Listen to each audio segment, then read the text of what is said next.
Part 23. Who the fuck did I marry? So, we agreed to do marriage counseling.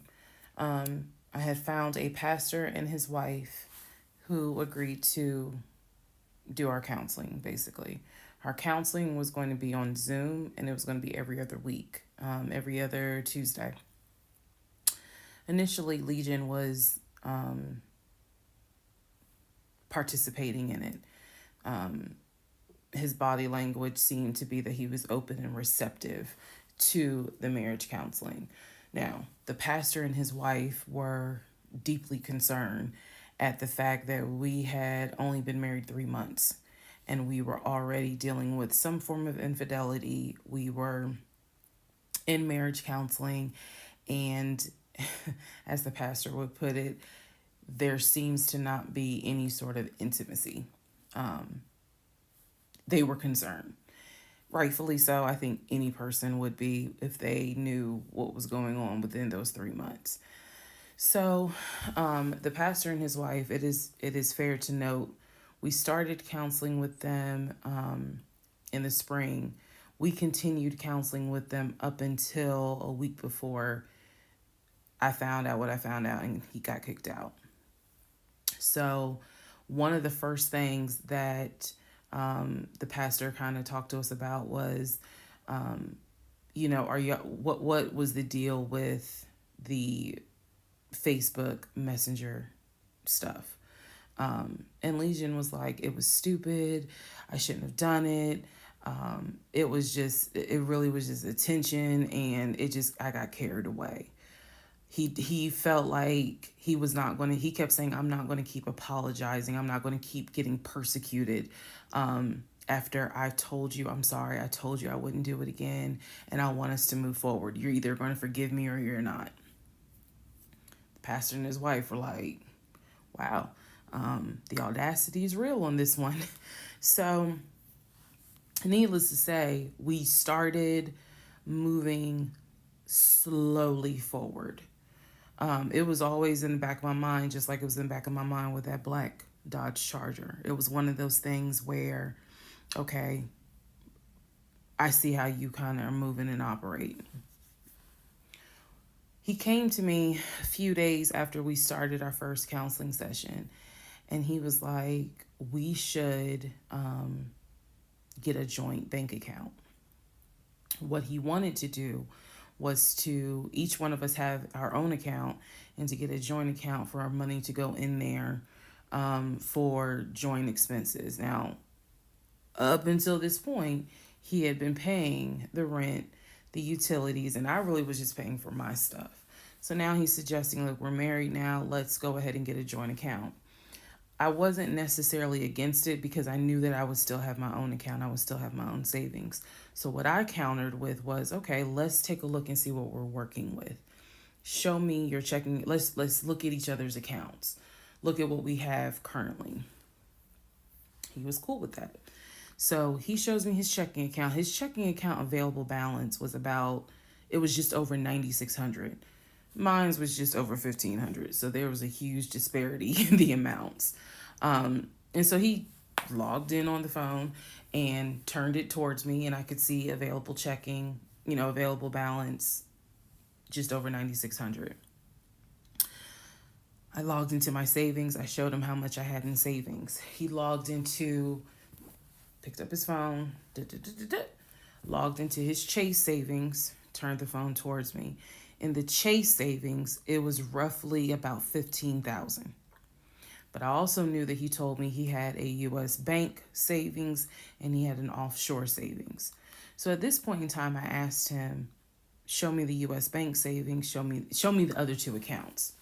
He would not do it. This became a huge bone of contention.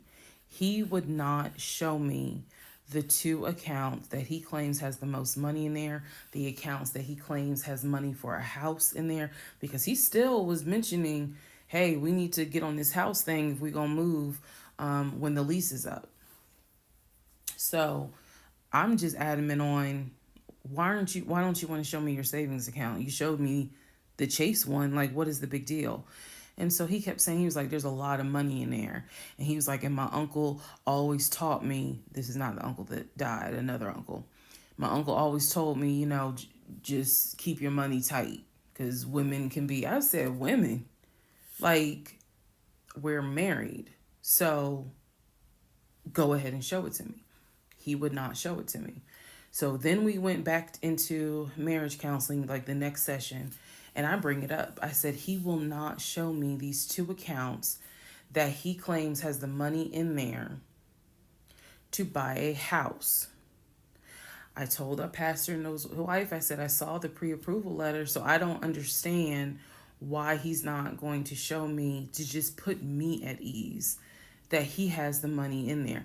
I had never questioned it before because, again, you tell me who in their right mind signs their name to a legally binding offer, an all cash offer on a house, and they just do it willy-nilly. I don't know anyone that does that.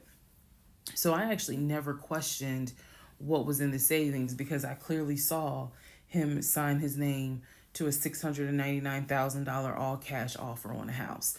If you don't know what I'm talking about, please go back to the parts in this playlist where I talk about what he did when we were looking for a house. So the pastor and his wife were like, Legion, that's not his name, y'all, that's a nickname. Legion, why would you not show your wife your savings account? Like, what's going on here? And so he made up some bullshit. And I remember the pastor's wife was like, something ain't right. And so at this point, Legion kind of shuts down. He's just like, look, y'all are not going to tell me when and where I open up my accounts to show anybody the money I earned. I earned that money. I earned that money by playing football, blood, sweat, and tears. He went to this whole Denzel Washington monologue about how he earned that money, and no one is going to come in and tell him that he needs to open up the account. So then he starts talking about the ex-wife and how she tried to get money from him in the divorce back when they were in California.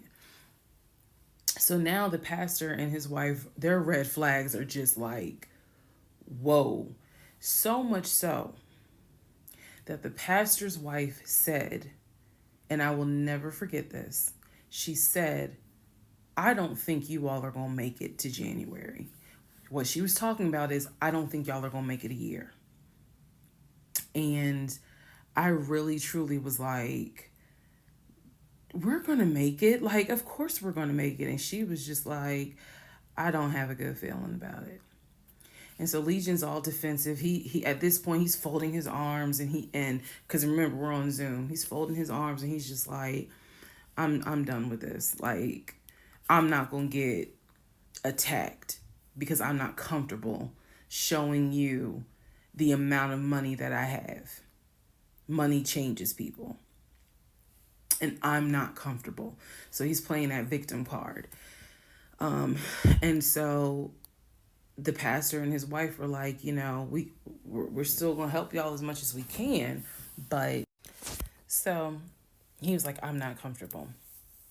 And basically the pastor and his wife were like, look, we'll help y'all as much as we can, but there's some deep issues here. And this is what they advised us, had the two of you came to us for premarital counseling, we would have told you, do not get married.